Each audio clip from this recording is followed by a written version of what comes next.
Total chaos is unfolding as Iran accuses the United States of striking civilian ships after allegedly losing ground against Tehran's military. Iran is blaming Washington for hitting a vessel that had sailed from the port of Oman, one of America's closest regional allies. India has confirmed that 3 sailors were killed following a U.S. strike on an oil tanker in regional waters. As tensions spiral further, the IRGC Navy is warning the United States while Iran reportedly shuts the Strait of Hormuz once again. Amid fresh escalation in the region, Iran has accused the United States of attacking civilian vessels operating in the Sea of Oman. An Iranian governor claimed that a U.S. projectile struck a vessel from Sirik in the Sea of Oman on June 11. The projectile reportedly hit a 150-ton cargo vessel that was carrying 5 crew members at the time.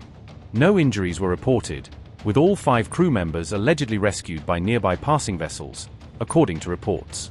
The vessel was reportedly struck 5 miles off Oman's Kasab coast while transporting goods from the port to Sirik.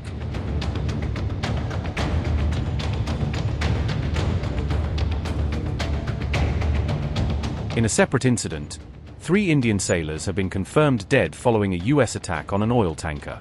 On June 10, U.S. CENTCOM carried out what it described as a precision strike on a Palau-flagged tanker off Oman's coast. India's Ministry of External Affairs stated that a strong diplomatic protest had been formally lodged with Washington. America's Chargé d'Affaires in India was also summoned over the controversial attacks on commercial shipping.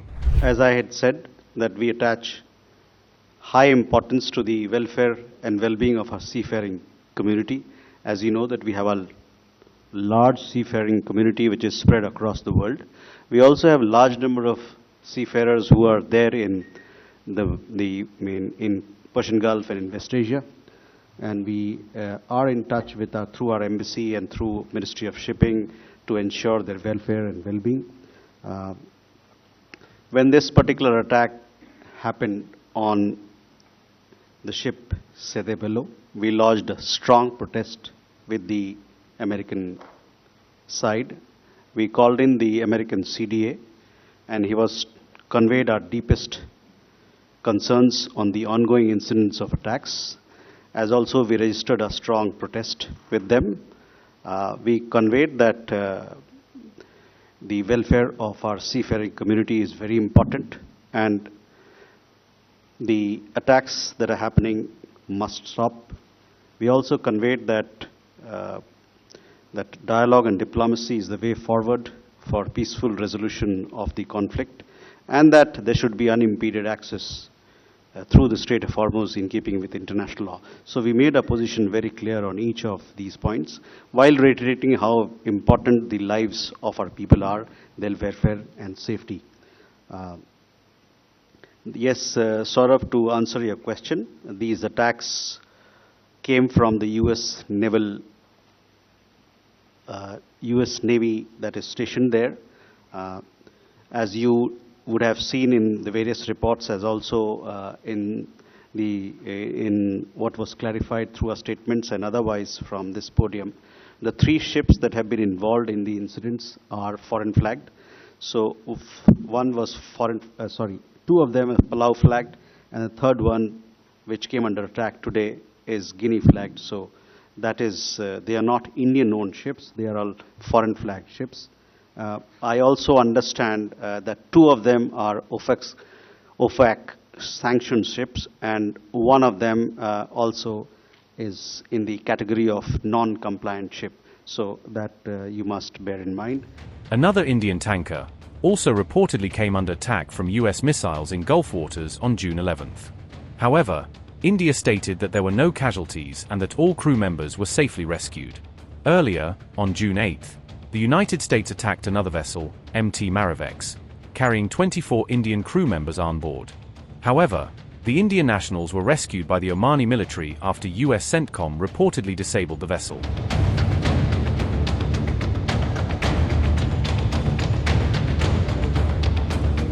As the United States and Iran once again traded blows, the IRGC warned against any further mischief in the Strait of Hormuz. The IRGC warned that any move threatening security in the Strait of Hormuz would not go unanswered. Iranian commanders said the strategic waterway remains a critical red line for Tehran. IRGC vowed to turn the region into hell for any country seeking to make the Strait of Hormuz unsafe. The warning came amid growing fears of a wider U.S. Iran confrontation across the Gulf. Sayyid Majid Musavi said, and I quote, "Are you trying to make the holy Strait of Hormuz insecure? We will turn the region into hell for you from across all of Iran."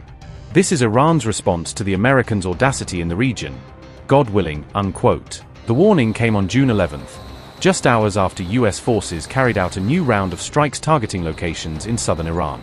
Tehran condemned the attacks as another act of American aggression and accused Washington of deliberately escalating the crisis.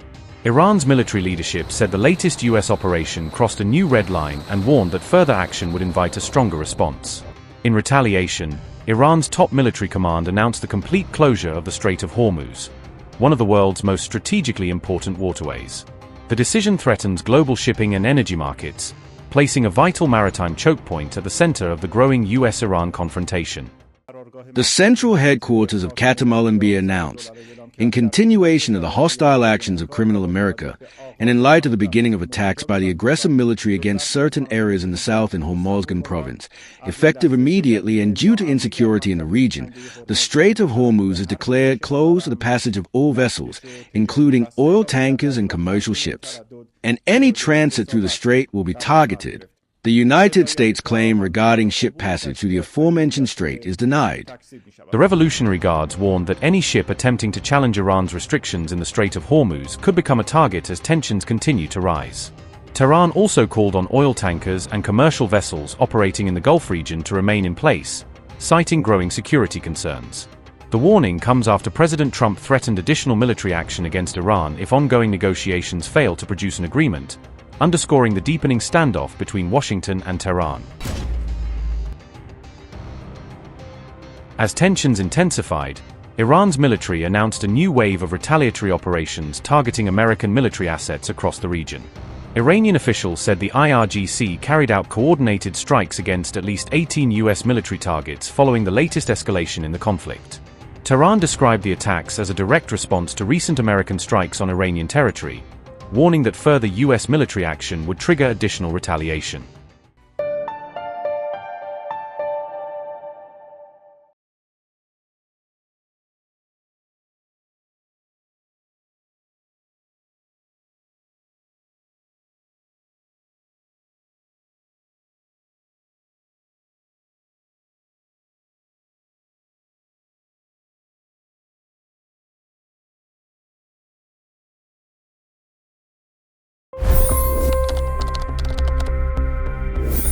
$25 crore गरीब गरीबी को परास्त करके बाहर निकले।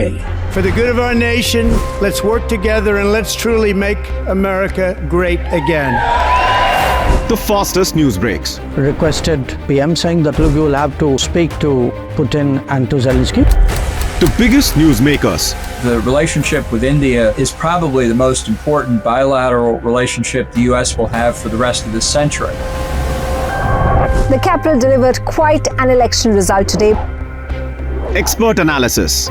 The million-dollar question today is how to stop this dance of death. Ground reports.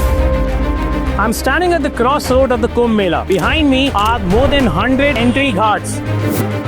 Long-form interviews. Exclusionary politics is reflected in Manipur case as well. You don't bother because this is a small state. Deep dive into burning issues. It's often said DRC could be the richest country in the whole world. It's because of what sits underneath. Why exactly did the US topple the Sheikh Hasina government? HT videos. We don't just break news, we break it down.